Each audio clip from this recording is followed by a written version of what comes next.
again, it's Cliff here from Down Under. In this video I want to talk briefly about the subject of backlash and backlash compensation. Tormach have been introducing backlash compensation into Pathpilot, and I thought I'd just do a basic introductory video on the subject.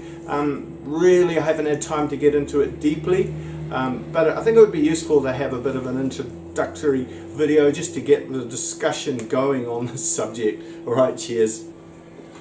Okay, so Tormach have introduced backlash compensation into their Pathpilot software.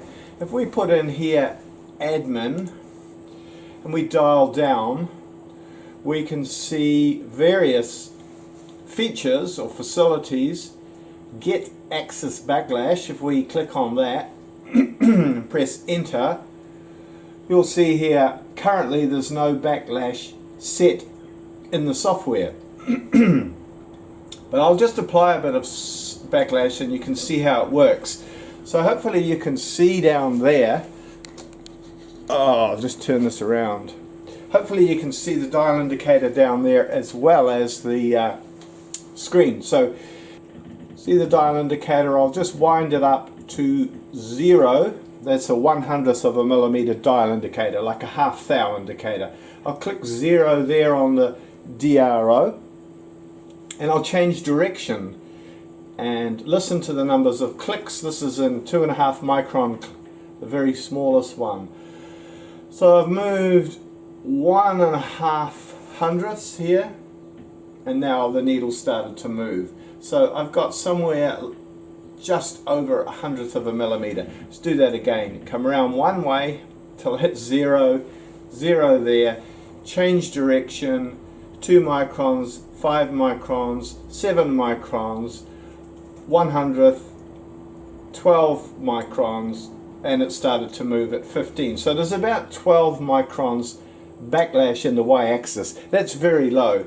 That means it's all set up really well, and that the ball screw's not worn, and that the thrust bearings are good on there, and the slideways have been set up with the gibs, and they have been leveled so there's no twisting in the slideways, and there's not any stiction or major stiction. So it's a very low level of backlash at about 12 microns. Okay, so let's apply some backlash here, backlash compensation here. So we just go into admin again, dial down to set, not reset, but set access backlash, not scale factor, but set access backlash. And we'll put y-axis, where are we? Y 0.10. Now that's 100 microns. That's far too much, but I'm just doing that to graphically demonstrate it. So up here, can you see up here? Setting y-axis backlash to 0.1 of a millimeter, 100 microns. Now this is just to demonstrate it. So let's now go and look at the dial indicator. So if I see, you can see whenever I change directions, the needle jumps 0.1 of a millimeter. So what's actually happening is you go in one direction and it's moving its commanded amount, but when you change direction, the software is ready to add in that backlash compensation of 0.1 of a millimeter.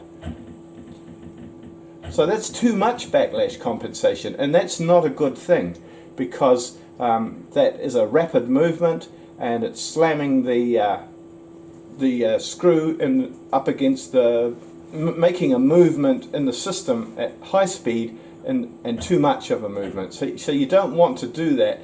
Well, what I should enter in there would be a backlash compensation amount of slightly less than the amount that I measured, which would be not 12 microns, but say 11 microns, so that I'm just shy of doing that jolt too far in the wrong direction. Before you all rush off and measure your backlash and dial it in thinking you've solved the problem, it's not quite that simple. There's a few caveats here.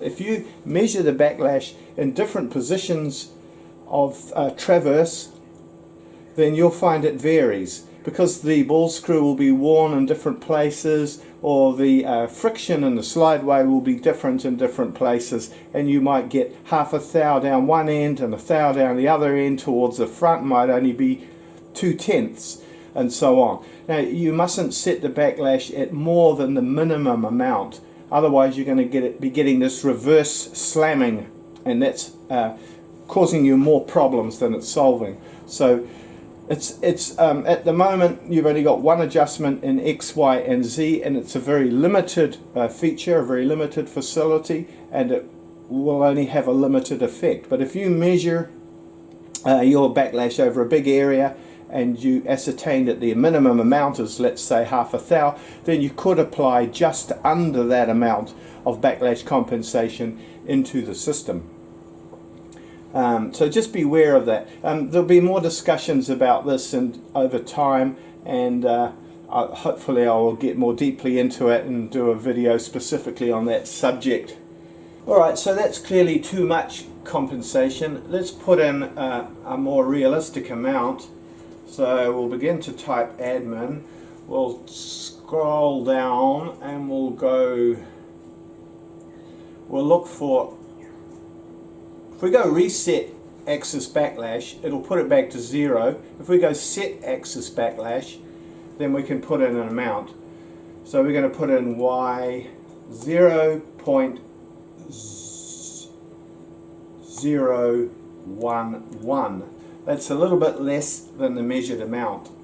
Enter, setting y-axis backlash to 0.011. So we clear those messages, go back in again, start to type admin, go to get axis backlash, enter. You can see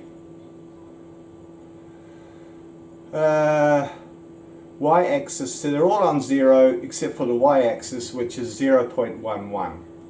Okay, so let's try that. Let's now go down here and see whether it's improved things. Hopefully you can see that okay. So now looking at the dial indicator there, we're going to go, so you did a jump then. I think that was residual in the system from previous. So I've come around to 0. Not sure about that. Software is not my thing. Okay, so I've entered 0 there and we're on 0 there. Now if I reverse direction, see immediately it moved. It's probably pretty hard to see with the way the camera is, but now I've got virtually no backlash. There is a very small amount because I've got it set conservatively, but that is only in that position of the slideway. That's not cured the Y backlash completely. In different positions of the slideway, towards the back or towards the front, there will be slightly different amounts of backlash, and it will be less appropriate. So just a caveat there, beware that this isn't a complete cure for the error issues in your machine. In order to have this feature of backlash compensation, you will need to have the very latest, or at least the version 2.5.2 or beyond. So if you're thinking of making an adjustment to try and make your machine more accurate, before you make any adjustments, first of all adjust your machine so that it's at the minimum amount of backlash. You want to set all the gibs, make sure it's all clean and lubricated, the ball screws clean and lubricated, the thrust bearings are set with the correct amount of preload, and you've got your backlash down to an absolute minimum before you even start, because you don't want to be using backlash compensation to compensate for errors because it's poorly set. You want to check that the base of the machine is not twisted by, for example, 3-point contact or leveling your machine. I did a video on the subject called leveling your machine in inverted commas, to check that the y-axis is running in a straight line without any twist and stiction and errors in it. You want to check that the head is set square, traveling up and down at 90 degrees and set at 90 degrees, and get all these types of errors dialed in so that the machine is hopefully as accurate as it was when it was made in the factory. And so you've got your backlash down to a minimum. You have reduced it from 2 thou down to half a thou. and at that point you just can't get it any better, then you can apply the backlash compensation and get the machine even more accurate. But don't use it to try and solve problems that shouldn't be there at all. And the other thing is to remember is that backlash compensation doesn't remove the backlash. There's still slop in the system if there's any backlash, and under cutting situations when you're doing machining, those forces may be the slop in the system may still be causing errors even though you've got backlash compensation. Backlash compensation only helps you by positioning the slideways more accurately by taking into account the slop in the system, but it doesn't help remove the mechanical slop itself.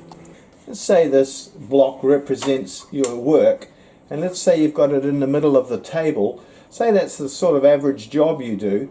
If you just run that part in the middle of the table all the time, you're going to wear your X and Y ball screw in the middle, so you'll have more backlash in that area.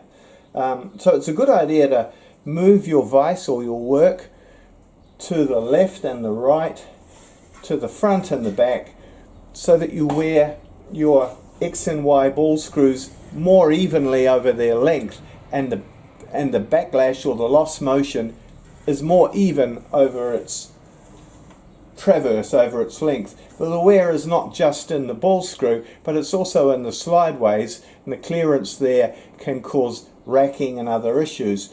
But let's just keep it really simple. Let's just say that there's wear in the ball screw and you've been shifting your job around in different positions. Now that's more important if you're using a larger machine like an 1100 and you have typically a very small job with small travel.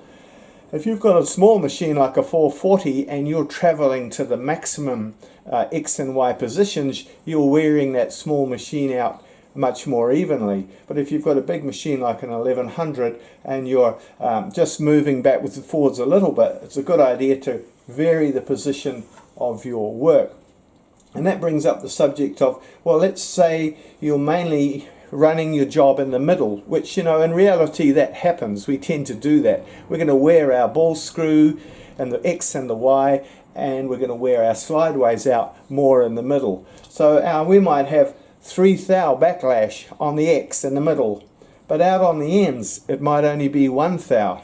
And you've got a problem there because you can't compensate for the 3 thou, as explained before. You can only compensate for the 1 thou. And of course there's other issues when you get to the extreme of the travel. The weight of the table's hanging more over the end, and the whole table is causing more friction because of gravity, and because the slideways are less worn at the extremes, you're getting more stiction. And when you've got stiction, you've got this sort of slide stick effect. You can get lost motion just due to that. You know, sticking and grabbing and sticking and grabbing, and it'll just cause everything to flex and give you effective backlash. But it's not due to clearance, it's due to the stick slide effect of friction, perhaps at the extremes. So there's a lot of factors here and variables here, and there's no simple one adjustment that can fix them all. You know, move your job around if you're on a bigger machine like an 1100 and you're doing small traverse jobs. That will help to wear it evenly and give you more scope for using your backlash compensation adjustment. Well, let's just talk about a brief example to try and explain some of the aspects of backlash or loss motion. So let's say we have a block of metal that size and we want to put 2 holes in it, and where XY0 is in the middle. Let's say we set up our block to XY0 with a probe or whatever, and we want to index over either way 1 inch to put those holes in. So we index over 1 inch and we machine that hole, and let's say we're lucky and the backlash is not affected by that first movement because the backlash is the other way. So we machine that hole and everything's fine. Now the software tells us to move 2 inches in the other direction, and that's where the backlash or the loss motion in the screw becomes a problem. So instead of moving 2 inches, we lose some of our movement in lost motion and we move less than 2 inches. So we come to there, so we're short. So that would be a problem if you had backlash and you didn't have backlash compensation, because you'd move short of the desired position. But if you've got backlash compensation, you'd think, oh, not a problem, it'll move to there. Sorry, in the first instance, there's a change of direction, so the backlash is taken out and then it will move exactly to the correct position. But there's still a problem, because what you've done is the backlash compensation has allowed you to position correctly. It's allowed you to position the 2 inches plus the backlash, so you're in the right place. But there's still slop there. You've still got backlash there. So you put your drill in and you drill the hole and you put your boring bar in and you machine the finished size. And there's vibration or chatter or just a machine vibration from the spindle running, and the machine prefers for the slideway to settle in that direction because of the friction in the X slide and the lubrication and whatever, the resonance of the vibration causes the table under the cutting force to move that way.